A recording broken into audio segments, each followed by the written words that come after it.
So some of you will remember that on the Lads Night in live stream a few weeks ago, Psydex from the Invert Kingdom UK was on and talking about some of his breeding projects and saying that he needed to get an incubator.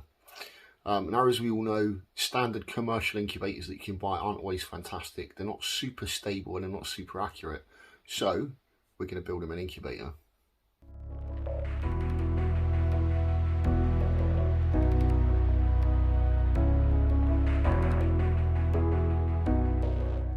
Okay, so for our DIY Polybox incubator build, we're going to need a few supplies. This is all stuff that I have laying around, and most exotic pet keepers will have most of this stuff just laying around anyway. So I've just gone and pulled it all out. These are all spare bits and pieces. First and foremost, we've got our poly boxes. These are going to create the body of our incubator. I've got two boxes here. Reason being is these poly boxes aren't incredibly deep. And if you're incubating so snake eggs or lizard eggs or anything, you need to put some tubs in that have the eggs and the substrate that they're incubated in, and it's not quite deep enough for that. So what we're going to do is we're going to increase the depth of these boxes by taking the second poly box, trimming off a section of it. I've removed the lip from this box, and we're going to use 2-part epoxy adhesive to stick that down onto that and increase the depth of it. 2-part epoxy resin will bond it permanently. It won't split away, it won't come away, and it won't affect the heat retention of the polystyrene at all either. So next we need our heat source, which is going to be provided by this 8.5 watt heat mat. We need something to control the temperature. So we've got a microclimate B1 pulse proportional thermostat. I like using a pulse proportional stat because it regulates the temperature much more evenly into the heat mat and causes less fluctuations in the temperature. We're also going to need something to help maintain the temperature in there, and what we're going to do with that is use these. These are bog standard ice blocks that you get for sticking in the freezer and then chucking in with your picnic bags and stuff like that. They work equally well inside an incubator for helping to retain heat. So if you need to take the lid off to check on it, it helps to keep some of the heat in and stops it taking so long to come back up to temperature and that sort of stuff. So we've got those. We've also got some silver aluminium tape here, which we're going to use to secure the heat mat to the bottom of the box. We're also going to use it on the underside of the lid just to reflect a little heat back. Last thing we're going to need is this. This is called egg crate. It's basically a light diffuser for light fittings. You get it inside light fittings and that sort of stuff. You can buy it from pretty much anywhere. Just go online, eBay, etc. Type in egg crate for light fittings, and this is what will come up. So we're going to trim a piece of this to size. It will fit inside the box on top of these blocks, and that'll be the surface that you put the tubs that you're incubating your eggs in on top of, and give it a nice flat stable surface. Okay, so without further ado, let's get on, trim the box down, increase the height, and get started building the incubator.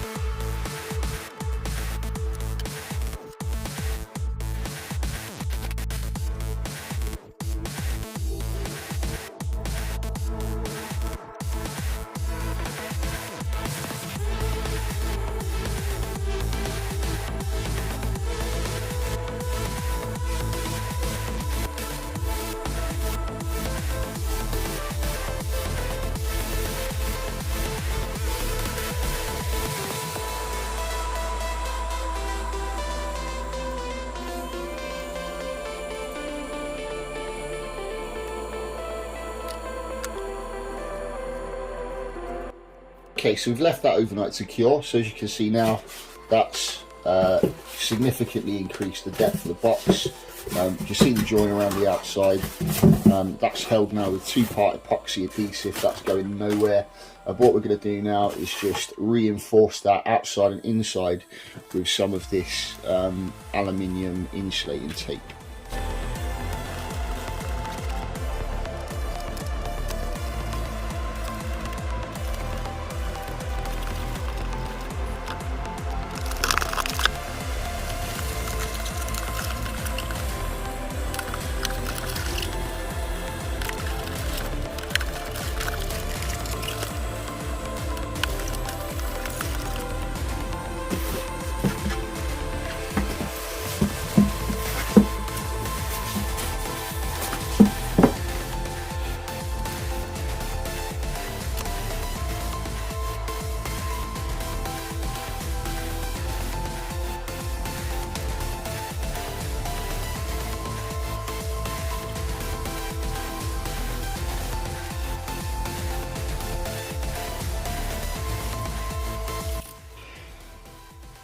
Okay, now that's all reinforced with the tape. The next step is going to be to secure the heat mat into the bottom of the box. So we're simply going to do for that. Place the heat mat in, centralise it, and then again using the aluminium insulating tape is secure it in place.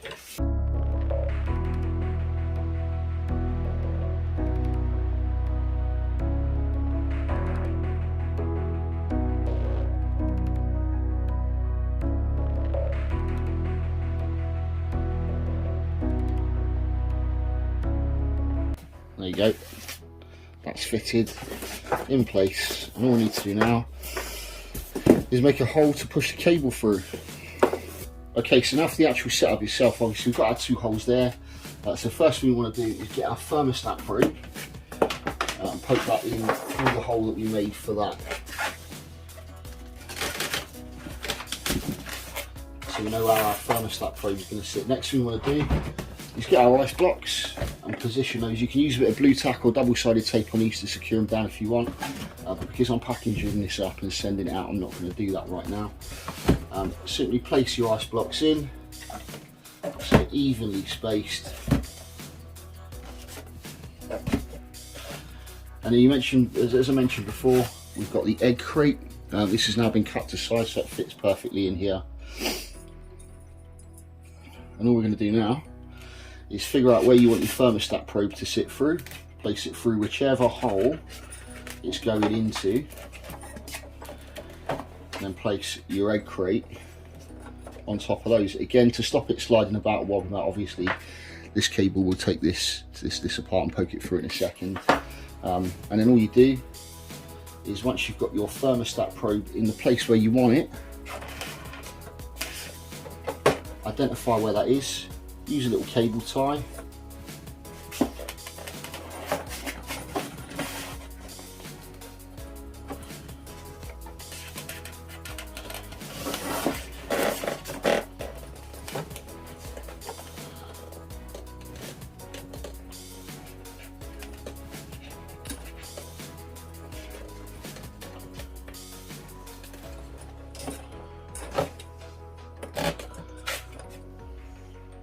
and just secure that in place.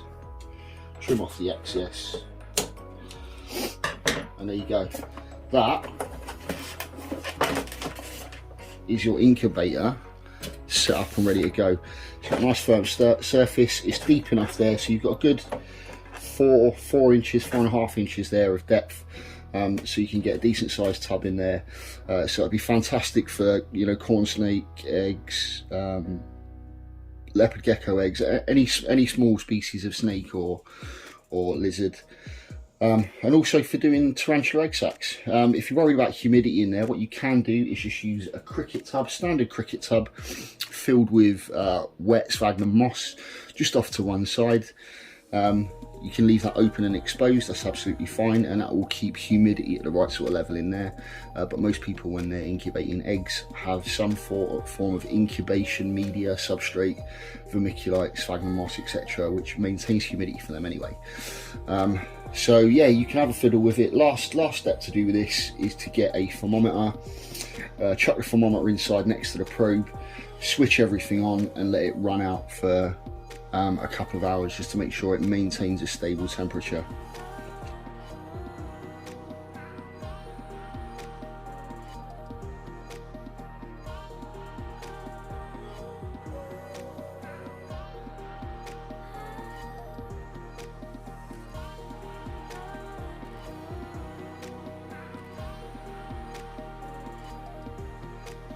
Okay, so that's the basic setup ready to go there. All we simply need to do now is try and find some way of keeping an eye on what the temperature is.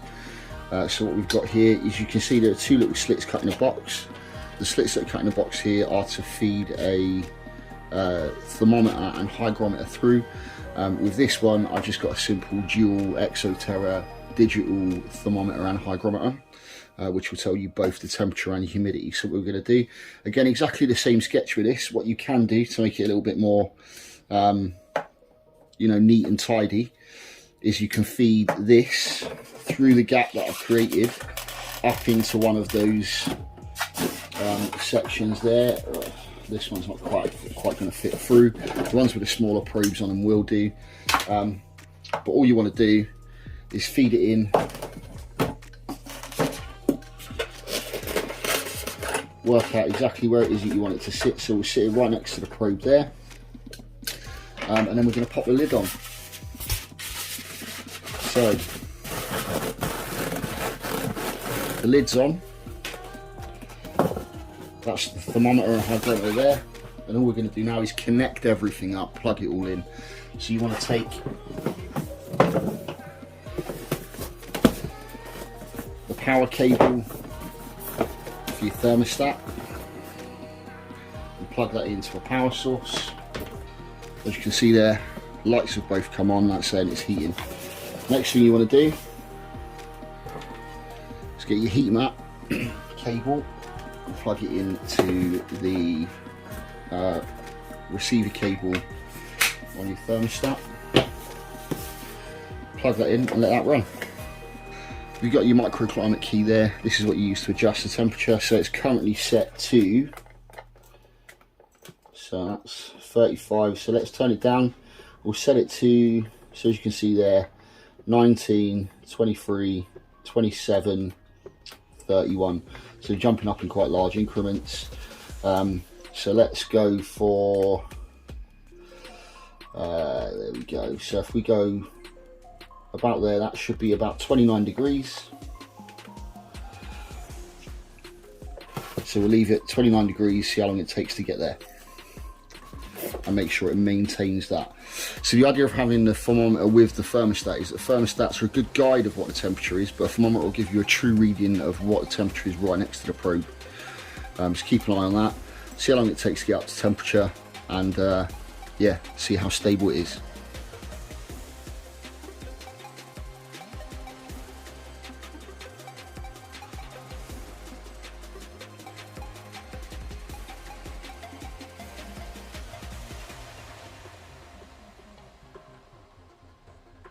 Okay, so we've been holding pretty stable at 27.6 for about an hour or so now.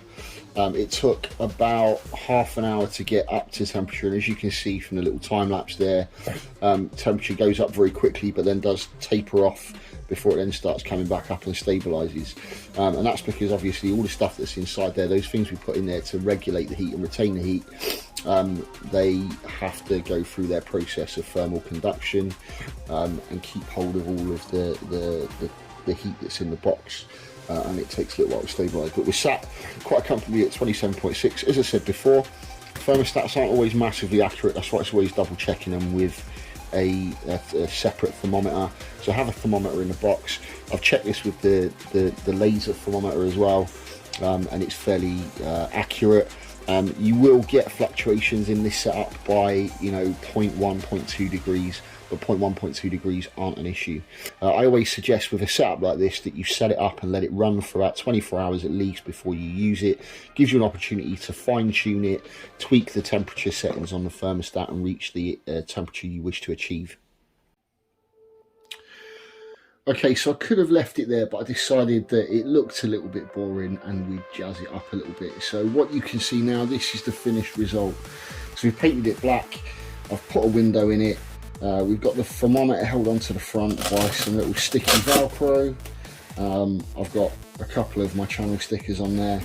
As you can see by the lid, we've got some Perspex window on there. That's actually double glazed and held in place with aquarium silicone. So being that it's double glazed, it will help to maintain the heat a little bit better and it won't escape quite so quickly, and that's all painted up as well. What we've also done is we've gone ahead and we've secured the thermal packs in the bottom of that. I've also added some light into it, so if you look at the side here, again velcroed on is a battery pack. And obviously once we switch the lights on, there's some light in there. So we've got this, I don't know if the camera picks it up particularly well, but we've got this really awesome sort of green light in there, so you can see through the window in the top and see what the sketch is without having to open the lid and lose all your heat. So right, let's get everything packed into the box. So things that are hanging on the outside, we've used some little cable ties to hold that all together. So we've got some little slips cut on the edge of the box there. The plug's all wired up and ready to go. And that is that all packaged up, boxed up and ready to be posted out. Obviously we'll put some stuff in there to make sure that it doesn't rattle around too much in the post, and then we'll put this into another box with some packing chips and we'll get that shipped out. So the next time you'll be seeing this should be over on Psydex's channel. So that's the incubator all packaged up and sent off to Psydex over at the Invert Kingdom UK. If you haven't already done so, please head over to his channel, check out his videos. If you're not already subscribed, he's got some phenomenal content and you're going to love it. I hope you've enjoyed the video, and I hope it's given you some inspiration to maybe head out and have a go at building one of these for yourself. As you can see, it's fairly straightforward, and the list of stuff you'll need for this is going to be just after this section of the video, and also list it in the description down below. Leave us a comment and let us know what you thought of the build. If you have any suggestions or ideas about things we could do to improve that setup or make it any better, please let us know in the comments below.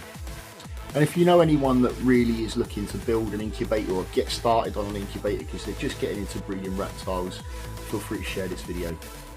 Don't forget to like. If you haven't already, subscribe. Hit the bell icon to be notified about future uploads, and we'll see you again next time. Stay safe.